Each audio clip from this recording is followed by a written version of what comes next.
Assalamualaikum warahmatullahi wabarakatuh. Yang terhormat kepada Bapak Ervin Yonggi Pradipta selaku dosen mata kuliah Filsafat Hukum Islam. Di video kali ini kita akan membahas mengenai objek dan kegunaan filsafat hukum Islam. Saya Arifina dengan NPM 20210200415 dengan jurusan Hukum Tata Negara. Oke, langsung saja kita simak videonya. Hukum Islam mengacu pada pandangan hukum yang bersifat teologis. Artinya hukum Islam itu diciptakan karena ia mempunyai tujuan. Tujuan dari adanya hukum Islam adalah terciptanya kedamaian di dunia dan kebahagiaan di akhirat.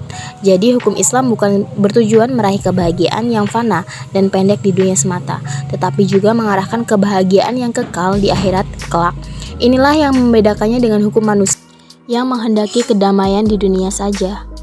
Tujuan hukum Islam tersebut merupakan manifestasi dari sifat Rahman dan Rahim atau Maha Pengasih dan Maha Penyayang Allah kepada semua makhluknya. Rahmatan lil alamin adalah inti syariah atau hukum Islam. Keberadaan syariah tersebut dapat menegakkan perdamaian di muka bumi dengan pengaturan masyarakat yang memberikan keadilan kepada semua orang. Keadilan sangat mulia di hadapan Tuhan dan sifat adil merupakan jalan menuju takwa setelah iman kepada Allah. Hukum Islam dalam upaya menegakkan itu semua harus siap menghadapi kejadian-kejadian baru yang timbul karena perkembangannya masyarakat dan perubahan suasana. Oleh karena itu, pengkajian filsafat hukum Islam mutlak diperlukan. Keberadaan filsafat hukum Islam akan menegakkan hukum Islam dan memberikan jawaban terhadap tantangan zaman dan merupakan hukum terbaik sepanjang zaman bagi semesta alam. Sebagaimana dikemukakan sebelumnya, setidaknya ada 5 sistem hukum yang hidup dan berkembang di dunia, yaitu yang pertama, common law atau yang disebut juga dengan Anglo-Saxon, atau yang kedua yaitu civil law atau yang disebut dengan Eropa kontinental, yang ketiga custom law, yang keempat Islamic law, dan yang kelima sistem hukum sosialis komunis.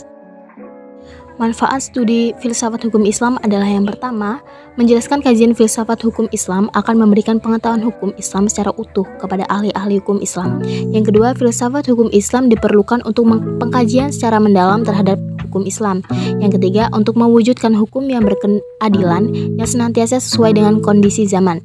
Yang keempat, pengkajian filsafat hukum Islam kemungkinan pemahaman Islam secara menyeluruh dengan ilmu-ilmu agama lainnya.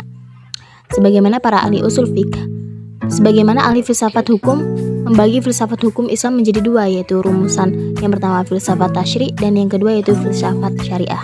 Yang pertama yaitu filsafat tasyri', filsafat yang memancarkan ahli filsafat hukum Islam, menguatkannya dan memeliharanya. Filsafat ini bertugas membicarakan hakikat dan tujuan penerapan hukum Islam. Filsafat tasyri' terbagi kepada yang pertama, daim al-ahkam atau dasar hukum Islam, yang kedua mabadi al-ahkam atau prinsip-prinsip hukum Islam, yang ketiga usul al-ahkam atau pokok-pokok hukum Islam, yang keempat maqasid al-ahkam atau tujuan-tujuan hukum Islam, dan yang kelima yaitu qawaid al-ahkam atau kaidah-kaidah hukum Islam. Yang selanjutnya yaitu filsafat syariah, filsafat yang diungkapkannya dari materi-materi hukum Islam seperti ibadah, muamalah, jinayah, ukubah, dan sebagainya. Filsafat ini bertugas membicarakan hakikat dan rahasia hukum Islam. Termasuk dalam pengembangan filsafat syariah adalah yang pertama, Asyrul al-ahkam atau rahasia-rahasia hukum Islam, yang kedua Qasa al-ahkam atau ciri-ciri khas hukum Islam, yang ketiga Mahasyin al-ahkam atau keutamaan hukum Islam, dan yang keempat yaitu Tawabi al-ahkam atau karakteristik hukum Islam.